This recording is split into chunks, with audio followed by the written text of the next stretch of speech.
Hindi alam ni Darius kung saan siya pupunta. Humawak siya sa manibela at tumitik sa condo unit na nilabasan niya. Sa nasaksihan niya kaninang ginawa ni Harry kay Bella, hindi siya mapapanatag. He was wrong for thinking that she invited that man. Marahas pa rin ang lalaking yun at persahan kung manuyo kay Bella. Panunuyo nga ba ang sadya nun o iba? Kailangan niya pag-ingatan si Bella. Hindi niya alam pero sa kabila ng galit nito sa kanya, ay hindi niya kayang putulin ang obligasyon niya dito. Not that fast, Darius, aniya sa sarili. Pasalamat siya at kahit nasasaktan siya kanina ay mas pinili niyang bumalik kagad. Kung hindi siya bumalik, baka kung ano nang ginawa ni Harry Wilson sa magyaya. Up until this time, he's the one deserving of her trust. Siya pa rin ang kaisa-isang lalaking handa itong ipagtanggol at mahalin sa kabila ng lahat. His phone rang so he was pulled out of his reverie. Si Atty. Folgar ang tumatawag. He answered it right away. Darius, narito sa opisina ko si Balbon. Napaawang ang labi niya. Personal siyang dumating, hinahanap nila si Jordan at alam na nila kung nasaan. The younger Buknoy was eyeing his elder brother. Baka raw umalis sa tinitirhan. Handa silang tulungan ka para raw makabayad man lang sila sa ginawa nila sa'yo noon. He smiled a bit, though it feels useless now. Ang sakit isipin na ganun kawalang tiwala si Bella sa kanya, na kung wala siyang ebidensya para patunayan ng sarili niya, hindi ito maniniwala sa kanya. Sa bagay, hindi niya ito masisisi. Mula sa ama nito hanggang sa unang boyfriend ay mga nagtaksil pero sana ay maalala ni Bella ang mga ginawa niya para rito. Lahat ng pinakita niya. Clueless pa rin siya sa mga nangyayari. Nagmamalfunction na sigurong utak niya, pero tao lang din siya dahil hindi siya computer. Kahit na anong isip niya para siyang lutang at blanco. May nabanggit itong si Boknoy na ito na kapatid ay galit sa ama nila dahil hindi binigay ang kalahati ng perang ibinayad mo kay Balbon. Tapos may lumapit daw na isang babae sa kanila at inaalok sila ng malaking halaga. May ipapatrabaho lang. Aalamin natin kung si Miss Trinidad ang sinasabi nila pero nang tawagan ko kanina ay ibang deskripsyong sinasabi. Isa raw yung babaeng maputi, unat ang buhok na mahaba, matangkad at napakaganda. Tangina, maraming ganun sa mundo. Alangan naman lahat ng maputi maganda, unat ang buhok na mahaba at matangkad ay suspect. Pero hindi nga yun si Leila dahil yun ay maikli ang buhok at may malaking kulot. Pauwi na ako, attorney. May sasaglitin lang akong kaibigan ko dito sa Manila. Pag-usapan natin yan. Nasa Maynila ka? Gulat na tanong ng matanda. Oo, attorney. Sinilip ko lang si Bella. Pupuntahan ko yung kaibigan kong pulis. Baka may pwedeng tumao dito sa labas ng unit dahil hindi ako kumpante sa kilos ni Atty. Wilson. He's harassing Bella. Sige, mag-iingat ka sa pag-uwi. Salamat. Aniya sa katinapos ang tawag. Pinausad niya ang sasakyan kapag kuwan para puntahan ang dati niyang kaklase na pulis. Malamang may mga kilala yun na tao na pwedeng magbantay kay Bella. Hindi pa siya pwedeng magpumilit na paniwalaan siya ng dalaga. Hindi pa konkreto ang mga ebidensya niya. Sana umayon sa kanyang pagkakataon. Sana hindi siya pabayaan ng Diyos na mauwi na naman sa wala ang lahat ng paghihirap niya. Dumating si Dario sa istasyon ng pulis at swerteng naabutan niyang dating kaklase sa Di Guzman na si Rigor. Papasakay ang lalaki sa service nitong motor. Rigor! Aniya kaagad sa lalaki pagkababa niya at nabitin sa may ulo nitong tangkang pagsuot ng helmet. Mate, anong ginagawa mo dito? Nung nakaraan lang nasa Di Guzman ka. Nakangising sabi ng lalaki at niyakap siya. Sana makarating ako sa kasal. Wala pa. Aniya kay napatanga ito. Kailangan ko ng taong magbabantay kay Bella. Bella? Yung anak ni Senyora Lilibet? Yung mapapangasawa mo? Oo, yun nga mismo. Kailangan ko. Kahit magkano. Visit kasi ako sa ex at masyadong mapangharas. Uuwi ako sa asyenda, hindi ako matatahimik nang walang nagbabantay sa kanya. Oo, meron. Walang problema. Sandali, tatawagan ko. Mapagkakatiwalaan ito. Ilan ba? 2. Sige, mga dati ko tong kasama sa training na hindi na nakatuloy dahil nagkaaberya. Ngayon, instructor na ito sa taekwondo at ang isa naman ay dating bodyguard ni Mayor. Tumango siya. Ilang saglit siyang naghintay habang kausap ni Rigor ang mga kaibigan nito. Nag-iisip siya sa babaeng sinasabi ni Atty. Fulgar. Hindi niya alam kung inililihis din ni na Balbon ang istorya kaya hindi pa rin siya kampante. Baka bayad din ni Leila mga yon para wag idawit ang babae. Napakahirap na manghula ng babaeng sinasabi ni Buknoy. Malamang kung ihaharap ang babae, pwedeng maituro nun. Kung totoo man na hindi si Leila ang kumausap kay Jordan. Ayos na mate, ibigay mo sa akin ang address at ang litrato ni Bella para alam nila. Papunta na sila dito, hihintayin ko na. Tumango muli si Darius at kahit papaano ay nagkaroon siya ng kaunting katahimikan. Makakauwi siya sa Di Guzman na panatag ang loob na kahit wala siya ay may magbabantay kay Bella bukod kay Jumbo. Bella wiped her tears and stood up. Malalaki ang hakbang na tinungo niya ang pintuan at lumabas sa kanyang unit. Luckily, she was occupying the very first floor of the building, near the lobby. Tumakbo siya papunta sa gate at lumabas doon. Kahit na nakapantulog pa siya, nilibot niya ang luha ang mga mata sa may tabi ng kalsada at parking area. Pero wala siyang makitang sasakyan na tulad ng mga sasakyan ni Darius. He had left, lalo siyang napaiyak. Ang bagal-bagal mo, ang tanga-tanga mo, galit na sabi niya sa sarili niya. Kahit na ayaw niya, hindi niya maatim na lubusang huwag paniwalaan si Darius. Hindi siya martir pero gusto niya subukang paniwalaan ang lahat. Kahit nasabi nito'y wala itong ebidensya para patunayan ang sarili sa kanya. Naguguluhan siya sa mga salita ni Harry pero kumpara sa mga salita ni Darius, mas pinaniniwalaan niya ang huli sa kabila ng nakita niya. Mas pinaniniwalaan niya ito dahil kahit sa huling pagkakataon ay napakabait nito sa kanya. Wala sa karakas ni Darius ang maging mapanuyo. He still came for her. She wanted to listen and believe him, damn it. But she was so late and he was gone. Nalulumo siyang napatalikod at sasara na sana ang gate. Tatawagan na lang niya si Darius.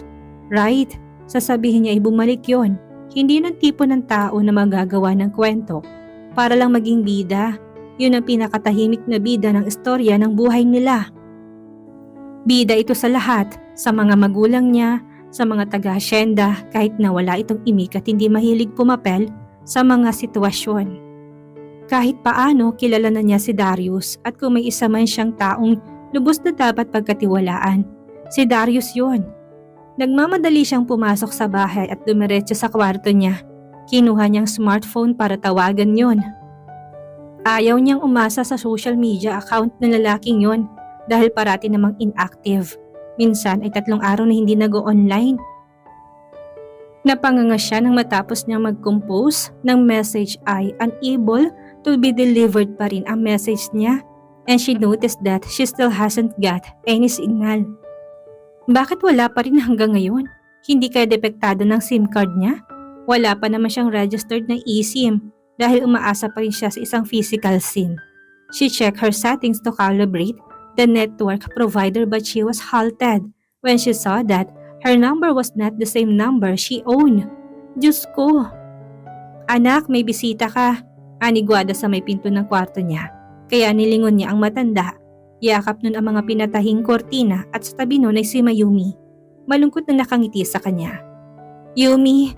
Aniya at kagad na paiyak siyang lumapit sa kaibigan. Niyakap niya ito kagad. Maiwan ko na muna kayo. Anigwada sa kanila. Darius came here. He left. I believe him. I truly do. Gusto ko siyang makausap pero wala na siya. He left and I think it is for good. Hindi umimik si Mayumi kaya napaawang ang labi ni Bella na tinignan ang mukha ng kaibigan. Alam niyang may problema din ito sa boyfriend nito pero ito lang ang nandito ngayon para damayan siya. Kaya naibubuhos niya rito ang saloobin niya. Yumi, puntig niya sa kaibigan na nakatingin sa mukha niya. Is there any problem, Yumi? Para siyang tanga nagtatanong sa isang rebulto. Titig na titig ito sa kanya at hindi halos bumuka ang bibig. Bagamat at yakap naman siya at maluha-luha din na parang nakikisimpatya. Bella blinked and wiped her tears. I'm going to Di Guzman to see Darius. I am willing to listen to him. I can't just let him go without trying to give him a chance. Ramdam kong katotohanan sa mga salita niya. Yumi, may dagang forgive you but Darius was the only man who showed me things that I couldn't just forget. Anaya rito. Naglakad siya papunta sa kanyang misita at tinignan ang smartphone ng Ibang nakasaksak na SIM card. Hindi yun ang numero niya. Diyos ko, sino bang naglalaro sa kanya? Perhaps it happened when she was still in Hacienda de Guzman and she had lost her phone. Bella, ani Mayumi na napahaguluhan ng iyak. I'm sorry, hindi ko sinasadya. Sinadya ko, hindi ko alam. Bulalas dito kay napatingin siya dito. What do you mean? Mahinang usal ng dalaga dito. Pero napayukyuk ito sa may sahig at umiyak ng malakas. Si Harry, sabi niya ikakalat niyang video namin kapag hindi ako sumunod. Oh my God! Napangangasyat ng ngilid na muli ang mga luha. Did Mayumi betray her for Harry? You and Harry? Kandautal na tanong niya dito. Kailan pa, Mayumi? Hindi niya napigilan ang huwag mapaiyak. Mas nasasaktan siyang isipin na ang kaibigan niya naging babae din ng boyfriend niya. When you endorse me to him, ayoko naman talaga pero nantukso ka at nabola? Tumikwas ang labi niya at tiningnan siya nito. And it was enough reason for you to betray me? Ako, lalo siyang humikbi. Ako na sa kahit anong laban mo, nandoon at nakasuporta. At ngayon nangyayari to sa buhay ko, may kinalaman ka rin ba? Galit na sigaw niya dito. Tumango ito. Bella, I'm sorry.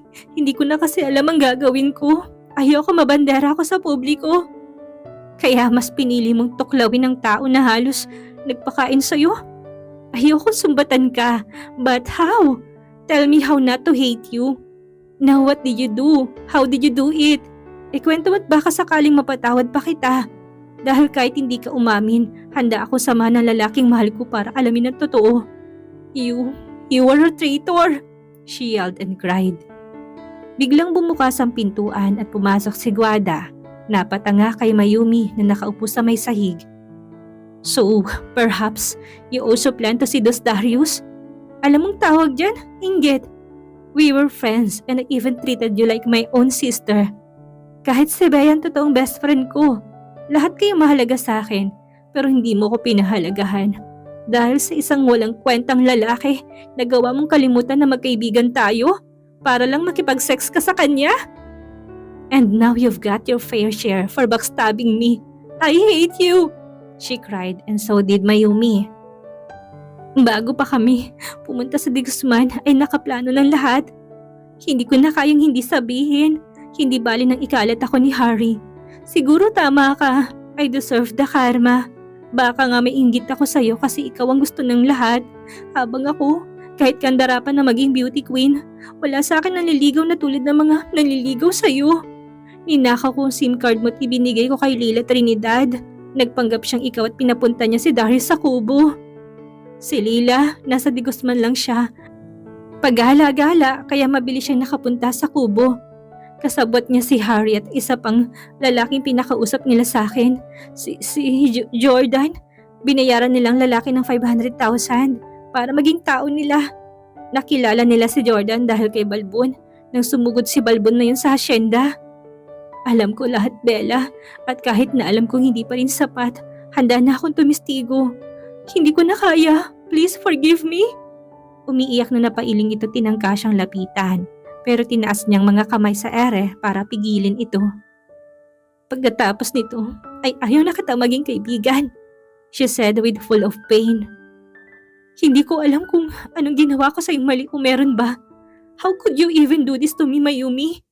Kahit na tumistigo ka, wala nang magbabago pa.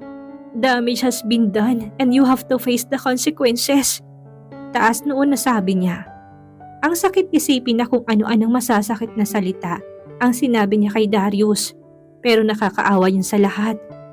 Baka, pwede ba akong makiusap? Ani Mayumi. Ang kapal ng mukha mo, Mayumi. Pagkatapos ng ginawa mo sa alaga ako, makikiusap ka? Ang pag-iyak niya at sama ng loob, naisip mo ba? Galit na tanong ni Guada sa babaeng umiyak lang lalo. Ayoko makulong, hagulong nito. Kahit yun lang at magpapakalayo-layo na ako. Hindi na ako mag-aaral dito.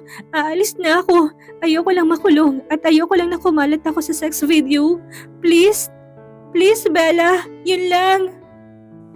Sana una pa lang nakiusap ka na. Baka naintindihan pa kita.